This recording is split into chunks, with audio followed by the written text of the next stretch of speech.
Assalamu alaikum for class. Here is your book New Oxford Modern English. So let's open your books.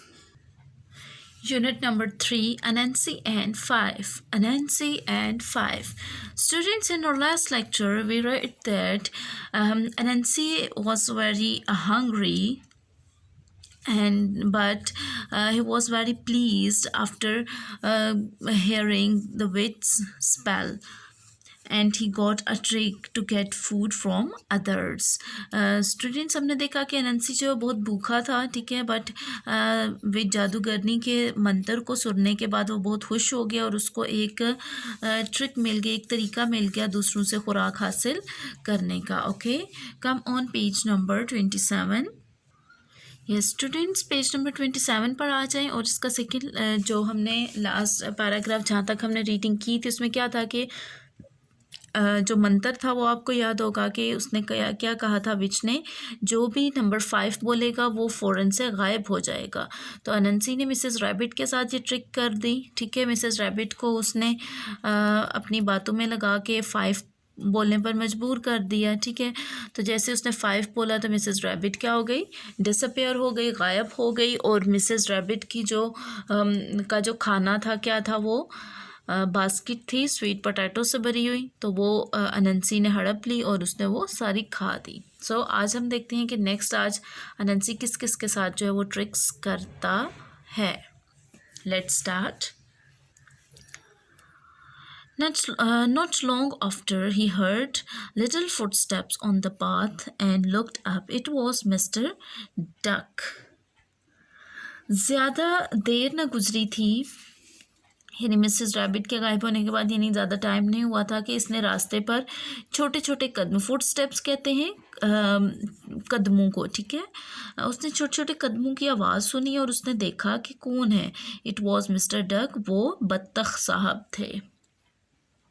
He walked along with his chest held high and his feet made a slip-slap sound on the path. He had a bag with his lunch in it by his side. Mr. Duck stopped when he saw Anansi and asked him how he was.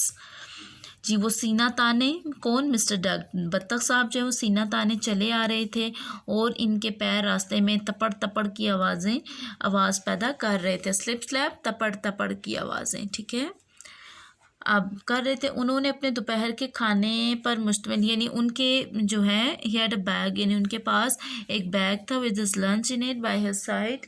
उनके side पर एक bag था जिसमें उनके दोपहर का खाना मौजूद था. मिस्टर बत्तख साहब जो है वो रुक गए जब उन्होंने अनंसी को देखा और उससे पूछा कि वो कैसा है. Come to next page, page number 28.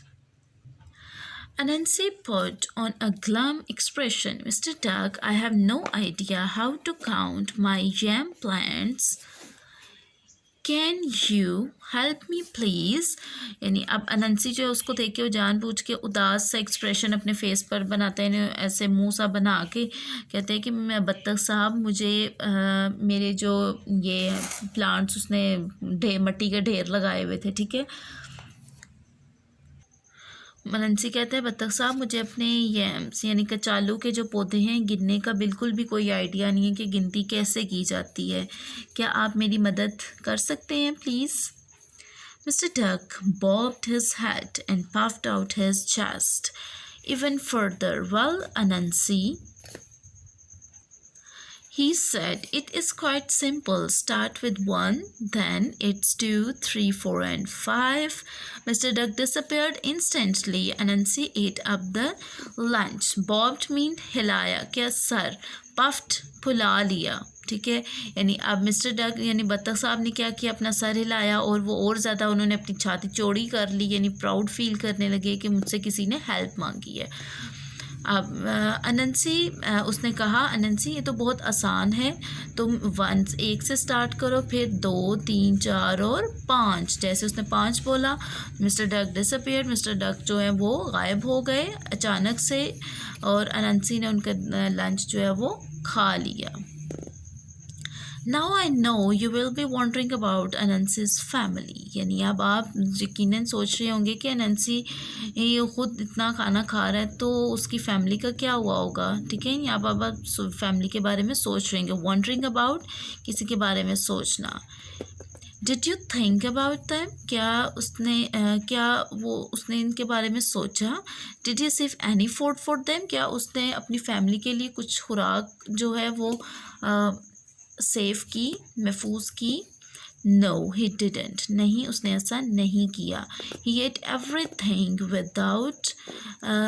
Without a thought about any of them, यानी वो उसे जो भी खुराक मिली, जो भी खाना उसे मिला, उसने वो सारे का सारा खा दिया बगैर अपनी फैमिली के बारे में सोचे।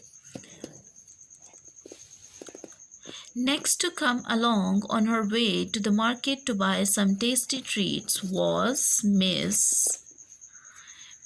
Miss Frog. She did not stop when Anansi called after her, "Hey, please help me count my plants."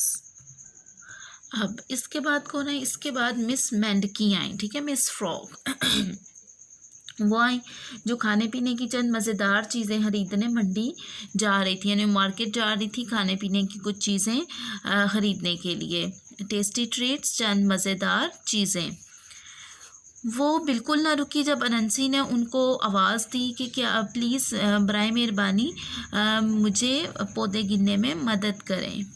She laughed, वो उसने कहका लगाया, किसे, मिस फ्रॉग ने। No way, count them by yourself, she called over his shoulder as she hopped away.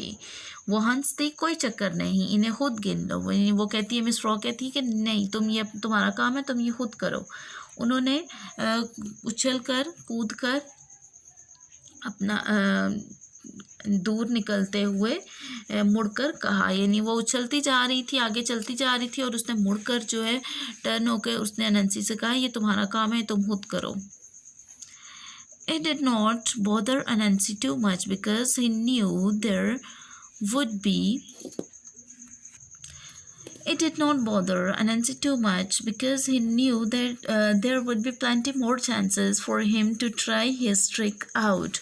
He imagined what delicious foods he would find.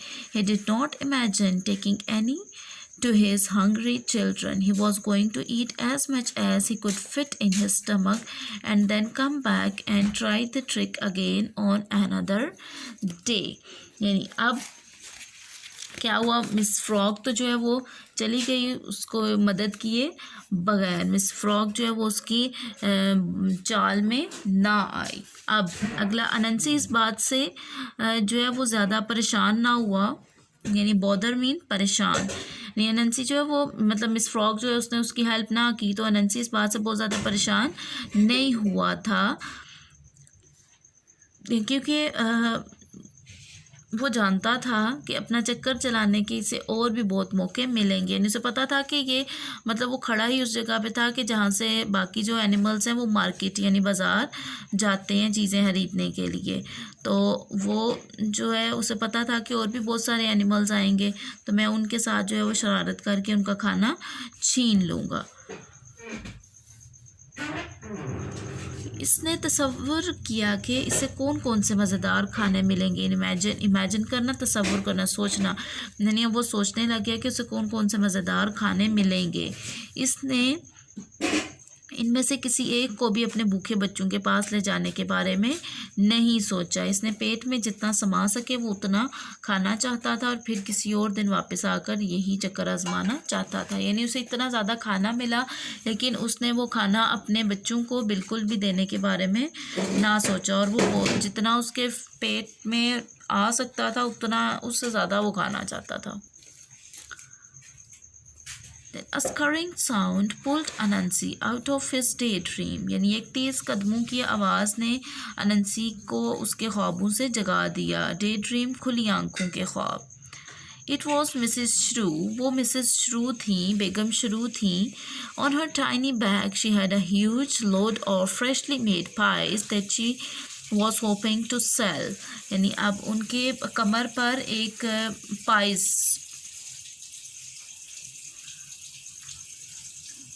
अब Mrs शुरू जो है उनकी कमर पर ताज़ा बनी हुई कचौरियों का बड़ा सा बोझ उठा रखा था। पाइस कहते हैं कचौरियों को, जिन्हें वो फ़रोख्त करने की उम्मीद लगाए हुए थी, यानी वो उनको बाज़ार में बेचने जा रही थी। The load was 3 times her size and her face was red from the effort she was making। यानी अब वो क्या है कि जो उन पाइस का यानी उनका जो लोड था, वज़न था, वो मिसेस शुरू के अपने साइज़ से 3 गुना ज़्यादा था, यानी वो बहुत ज़्यादा हैवी था।